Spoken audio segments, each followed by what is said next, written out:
livre para todos os públicos.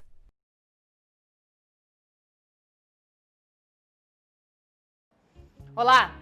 Bolsonaro está infectado pela Covid-19, mesmo sem acreditar nela. E agora faz parte dos mais de 1.600.000 brasileiros que contraíram o vírus. No início da quarentena, o presidente chegou a dizer que, por ter histórico de atleta, se fosse infectado, não sentiria nada. Mas até agora ele apresentou sintomas como febre alta, fadiga e mal-estar. O diagnóstico positivo preocupa quem entrou em contato com o presidente recentemente. No último domingo, ele esteve com membros da Embaixada Americana. Em um almoço, ele e o filho Eduardo Bolsonaro posaram para a foto com mais 6 pessoas, todos sem máscara.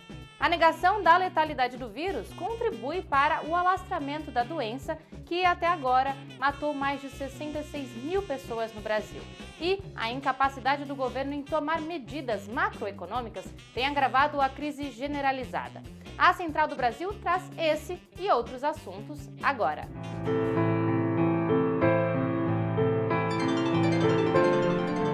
Central do Brasil.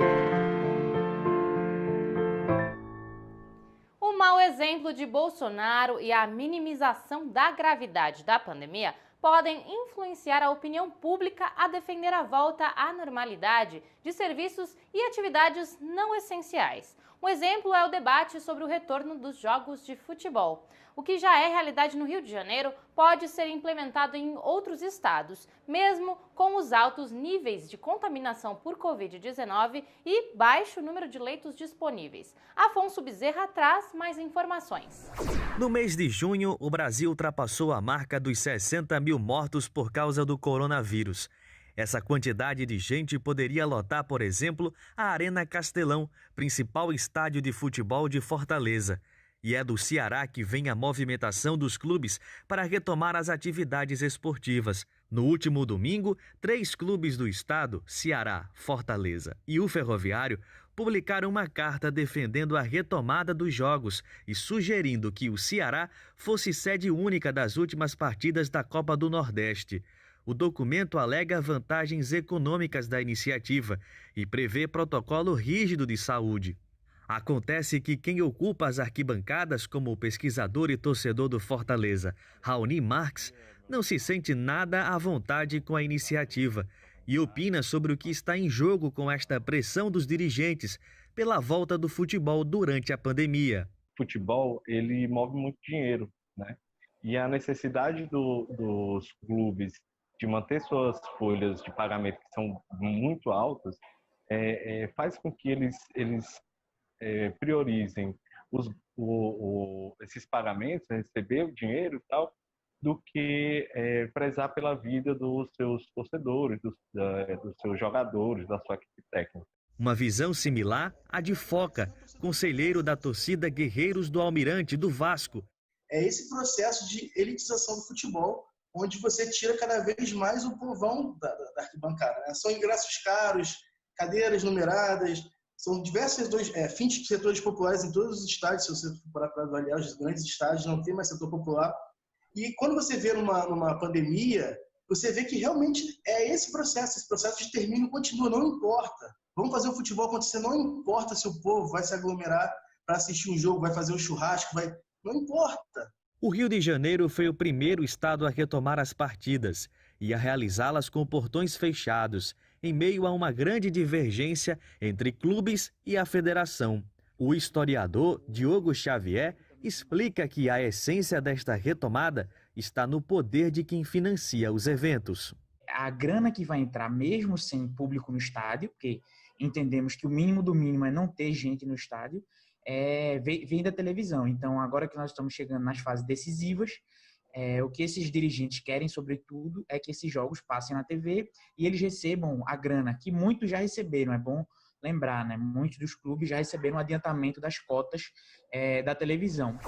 Enquanto alguns disputam para manter patrocínios milionários, há quem esteja lutando por algo muito mais urgente e essencial. Uma moradia digna para habitar e tornar possível a realização do isolamento e da aplicação de medidas de proteção contra o coronavírus. Nos Trilhos do Brasil, Nayata Oni traz expressões da luta por moradia. Trilhos do Brasil. Desde o início da pandemia, o isolamento social é uma recomendação para conter o avanço da Covid. Porém, de acordo com o relatório da ONU, 33 milhões de brasileiros não têm onde morar. Como conta Raimundo Bonfim, coordenador nacional da Central de Movimentos Populares. Calamidade pública decorrente da pandemia e a questão habitacional, a questão urbana, totalmente abandonada pelos governos, especialmente pelo governo Bolsonaro, e estamos sofrendo com essa política genocida de despejo, colocando milhares de pessoas no olho da rua, quando, na verdade, a recomendação é que essas pessoas fiquem em casa. Nós estamos numa luta para suspender as reintegrações de posse. A situação de quem luta por uma moradia digna é precária e invisibilizada pelo Estado. Em um país desigual, com altos preços imobiliários e salários baixos, muitas famílias se encontram em situações vulneráveis em meio à pandemia, como expõe Marielda Barcelos, coordenadora de projetos da ocupação Canto de Conexão do Rio Grande do Sul. Essa questão da moradia, ela é muito grave, urgente de ser pensada. Não existe política pública que dê conta dessa questão, porque as pessoas precisam ter um local de moradia. Não temos nenhum apoio do Estado, nenhum apoio da gestão pública. Então, a luta é nossa e nós estamos aqui para enfrentar essa questão. A luta pelo direito constitucional de moradia é urgente. Mas mesmo assim, diversas pessoas se encontram desamparadas em meio à pandemia, como explica Rita Souza Santos, moradora de uma ocupação no Distrito Federal. A gente sabe que nós temos direito, a gente está aqui, não é invadindo, nós estamos aqui ocupando porque não tem outra opção. Quem não queria ter uma casa, quem não queria ter um banheiro para tomar um banho, quem não queria estar num lugar, quem não queria estar com seus filhinhos super limpos, sem lama, nós estamos aqui porque nós não temos outra opção, nós temos que ficar aqui por enquanto. Uma forma de conter os prejuízos da crise sanitária para a economia brasileira, sem que seja necessária a circulação de pessoas e a retomada das atividades não essenciais, é a partir de medidas macroeconômicas. Na entrevista central, Jonatas Campos conversou com João Sixu, que é economista e ex-diretor do Instituto de Pesquisas Econômicas Aplicadas, o IPEA. Entrevista Central. Boa noite a todos e todas que acompanham a Central do Brasil. Hoje vamos entrevistar o economista e professor do Instituto de Economia da UFRJ, João Sixu. Professor, já agradeço a sua presença conosco, fazendo uma primeira pergunta sobre os intentos de privatização do ministro Paulo Guedes. Ele anunciou ontem que iriam fazer 4 grandes privatizações nos próximos 3 meses. E a pergunta é: vender o patrimônio público resolve a crise econômica do Brasil? Privatizações não são soluções quando estamos fora de crise, porque, em verdade, não há nenhum sentido em privatizar empresas que são lucrativas, mas mais do que lucrativas. Elas estão em setores estratégicos da economia, onde o governo precisa, de fato, comandar, incentivar a competição, estabelecer parâmetros, como, por exemplo, eu diria, setor financeiro, setor de energia. Então, privatizar agora, então, as coisas vão piorar ainda mais. Por quê? Vai privatizar a um preço baixo, nós vamos perder instrumentos necessários para o desenvolvimento brasileiro. Ou alguém tem dúvidas da importância da Petrobras, da importância da Caixa Econômica, da importância do Banco do Brasil, etc. O país vive uma situação de emergência para garantir recursos para as políticas de sobrevivência da população e para o investimento em saúde. Quais as medidas necessárias para efetivar essas políticas? Nós temos que financiar essas políticas através da impressão de dinheiro. O governo tem um monopólio da impressão de dinheiro, pode imprimir. Isso não causa inflação, podem ficar tranquilos, porque o que a economia vive nesse momento é, na verdade, uma profunda recessão rumo ao aprofundamento de uma depressão. E o senhor acha que esse é o momento correto para a gente pensar em reforma tributária para enfrentar essa crise econômica? Nós temos que pensar em qual tipo de reforma tributária, né? Se for reforma tributária simplesmente para diminuir os custos dos recolhimentos dos impostos, tal como o governo tem falado, eu acho que isso é funcional, ajuda a economia, porque melhora a sua competitividade, mas isso não é o essencial. O essencial era nós fazermos uma reforma tributária que tivesse um cunho redistributivo. Na verdade, quem paga imposto no Brasil são os pobres e a classe média. Quem não paga imposto no Brasil são os ricos e milionários e até bilionários. É de transferência de renda, transferir recursos do tesouro para a mão das pessoas. E esta é a mesma medida que deve ser adotada para os pequenos e microempresários.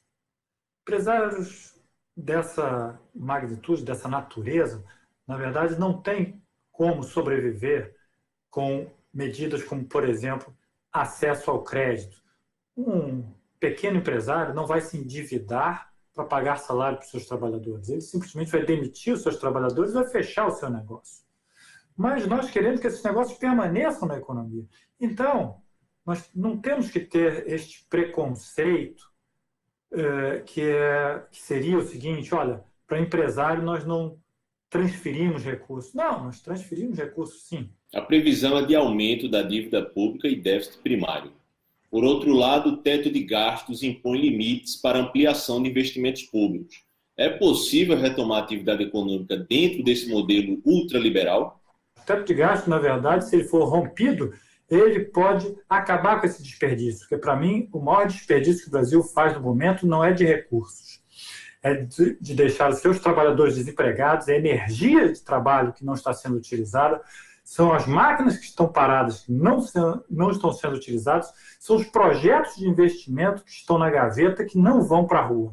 Então, é isso que nós temos que pensar, em parar de desperdiçar recursos. Mas os recursos que eu me refiro são os trabalhadores e as máquinas e os projetos de desenvolvimento que estão engavetados. Cabe a nós acreditar em saídas que garantam a vida do povo e propor novos modos de vida para superar a estrutura de desigualdade social que resulta em tantas mortes. Na próxima estação de hoje, o reitor da Universidade Federal de Pernambuco, Alfredo Gomes, apresenta sonhos de um país melhor após a pandemia. Próxima estação.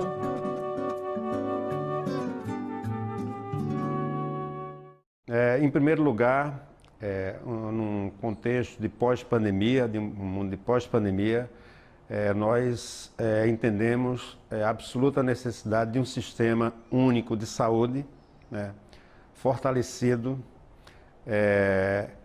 com as condições adequadas para atender a população, independentemente dos contextos que estamos vivendo nesse momento. 2, o fortalecimento de um conjunto de políticas que podem compor um estado de bem-estar social. Isso envolve iniciativas na área de saúde, na área de habitação, na área de educação, na área de ciência, tecnologia. O Estado tem um papel muito importante no desenvolvimento de uma nova estrutura social e uma nova sociabilidade no contexto que nós chamamos aqui de pós-pandemia. Portanto, é necessário a destinação de recursos públicos para que a gente possa consolidar estruturas nas diferentes áreas que concernem as políticas públicas voltadas para o conjunto da população e assim fazer um mundo muito melhor e diferente do que nós vivemos até agora aqui no Brasil. São essas perspectivas para um país melhor que ampliam o movimento Fora Bolsonaro. Na próxima sexta-feira está marcado um Dia Nacional de Lutas, com protestos simbólicos nas ruas e ações nas redes sociais. E a gente também está nas redes e você pode nos acompanhar por lá. Nosso Instagram é @Programa Central do Brasil. Eu fico por aqui. Até amanhã.